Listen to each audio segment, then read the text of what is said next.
Hello everyone welcome back to my mini blog. Next day रे आम भुवनेश्वर जाकि पहुँची तो जीवा बाटर आम अनु चौधरी मैम सहित टिके देखा ही जाता से बहुत क्यूट देखाते तो तापर आम जाकि इस्कन मंदिर में पहुँचलु सेठी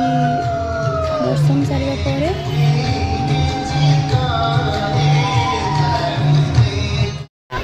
ठाकुर दर्शन सारा पर मुझे टिके बुलिकी सब किसी देखुली तो मत बहुत भल लगुला बहुत सारा लोक थे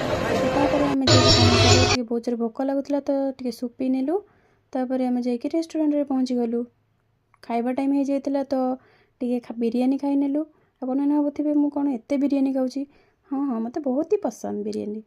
तो बिरियानी खाई नेलु खाई सारिकी आम जाइलु आम रिलेटिव को देखा करने देखा करके आसवा बाटर आम राम मंदिर जाइलु टिके बाहर दर्शन करके आसिलु तापर आसवा बेले आमको किसी पाट शाढ़ी आनिबार थिला तो आम जाइलु पाट शाढ़ी आनिबाई मुझे आपण मानक नेक्स्ट ब्लॉग रे देखैबी। तापर लस्सी पीवा इच्छा होता तो आम जाइलु लिंगराज लस्सी पीवाई तो लस्सीटा बहुत ही भल था टेस्टी तो पीकी आसिलु।